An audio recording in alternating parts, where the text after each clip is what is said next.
Breaking news में आपको बता रहा हूं, रशिया और यूक्रेन के बीच बातचीत को लेकर क्रेमलिन की तरफ से बड़ा बयान आया है कि रूस यूक्रेन की वार्ता की तारीख तय नहीं है। ये पता नहीं है कि कब रूस और यूक्रेन के बीच जो युद्ध चल रहा है उस पर बातचीत होगी।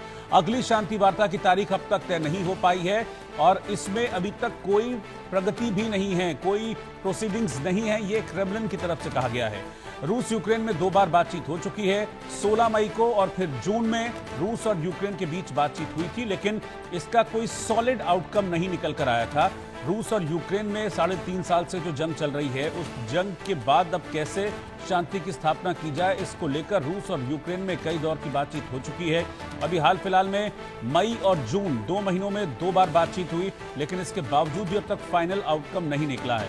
और क्रेमलिन की तरफ से रशिया, यानी कि आप ये समझिए कि रशिया की तरफ से कहा गया है कि अभी शांति वार्ता की तारीख तय नहीं है, यानी कि अगली मुलाकात कब होनी है इस पर अभी कोई भी प्रगति नहीं है, कोई भी तारीख तय नहीं है। इस बीच मैं आपको बता दूं कि लगातार इस तरह की खबरें आती रहती हैं कि कभी रशिया की तरफ से तो कभी यूक्रेन की तरफ से रशिया पर बम्बार्डिंग होती है और अटैक्स होते रहते हैं। लेकिन अभी हाल फिलहाल में पूरी तरह से शांति हो, पूरी तरह से सीजफायर हो, इसकी कोई संभावना अभी दिख नहीं रही है। जो बातचीत हुई भी है पिछले दौर की, उन बातचीत का अब तक कोई भी एक पॉजिटिव आउटकम नहीं आया है, क्योंकि रूस और यूक्रेन के बीच ये जंग जो फरवरी 2022 को शुरू हुई थी, वो अभी तक जून 2025 में हम हैं, 3.5 साल हो गए हैं, अब तक ये जंग चल रही है। ये कब खत्म होगी, इसमें कब सीजफायर होगा, इसका अब तक कोई भी अता पता नहीं है। और क्रेमलिन की तरफ से, यानी कि रशिया की तरफ से इस बारे में और जानकारी दी गई है कि आगे कब बातचीत होनी है, ये भी अभी तय नहीं है। इसको लेकर कोई भी बातचीत या कोई भी मीडिएटरशिप अभी नहीं हुई है कि नेक्स्ट राउंड की मीटिंग कब होगी, इस पर किसी भी तरह की कोई प्रोसीडिंग्स अभी नहीं हो रही हैं। इसका एक मतलब ये भी निकाला जा सकता है कि क्या रशिया की टॉप लीडरशिप और जो यूक्रेन है उनकी लीडरशिप आपस में बातचीत नहीं करना चाहते हैं। हालांकि बीच में ज़ेलेंस्की की ओर से कहा गया था कि वो युद्ध विराम चाहते हैं। रशिया ने भी इस पर अपनी लगभग एक सहमति जाहिर की थी, लेकिन पूरी तरीके से वो जो युद्ध विराम है वो अभी नजर नहीं आ रहा है, क्योंकि लगातार अटैक्स की खबरें आती ही रहती हैं। कभी ड्रोन के जरिए तो कभी मिसाइलों के जरिए, कभी यूक्रेन तो कभी रशिया अटैक करता है। और पिछले बार जब अटैक हुआ था रशिया की तरफ से यूक्रेन पर, तो उसमें यूक्रेन के कई और शहर थे जिनको पूरी तरह से बर्बाद किया गया था, नेस्तनाबूद रशिया की तरफ से किया गया था।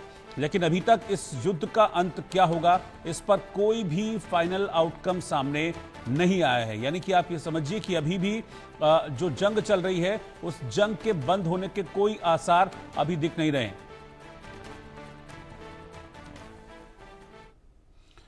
मैं आपको बता दूं कि रूस और यूक्रेन के बीच जंग चल रही है। वार्ता को लेकर क्रेमलिन की तरफ से, रशिया की तरफ से बयान इस वक्त आ गया है कि अभी इस बातचीत का कोई तारीख अभी तय नहीं है। नेक्स्ट राउंड की बातचीत कब हो रही है, इस बारे में किसी भी तरह का कोई फैसला अब तक नहीं लिया गया है। यह जरूर बताया गया कि 2 बार बातचीत हुई है। मई में एक दौर की बातचीत हुई थी, फिर उसके बाद जून में बात हुई, लेकिन आगे कब, कहां, कैसे, किस माहौल में बात होनी है, इस पर अभी तक कोई भी फाइनल फैसला नहीं लिया गया है। यानी कि ये जंग अभी थमने के आसार नहीं नजर आ रहे हैं। मैं आपको यह भी बता दूं कि यह भी कहा गया था कि अगर ये जंग नहीं थमेगी तो फिर ये एक व्यापक रूप ले सकती है, बड़ा रूप ले सकती है, क्योंकि आने वाले वक्त में ये माना जा रहा है कि जो बयान दिया गया था उसमें ये भी खुलासे हुए थे कि भाई आने वाले वक्त में हो सकता है कि जो पुतिन है वो नाटो को ही अपना निशाना बना ले। मेरे साथ कर्नल टीपी त्यागी इस वक्त हैं, सीनियर डिफेंस एक्सपर्ट साथ में जुड़ रहे हैं। कर्नल त्यागी, क्या रूस और यूक्रेन के बीच में किसी भी तरह की संभावना आपको दिख रही है कि शांति स्थापना मौजूदा वक्त को देखते हुए हो पाएगी शांति स्थापना? क्योंकि अब जब बातचीत की बारी आई तो क्रेमलिन की तरफ से यह कहा गया है कि अभी कोई तारीख तय नहीं है, और जब तय नहीं है तो मतलब दोनों फ्री हैं एक दूसरे पर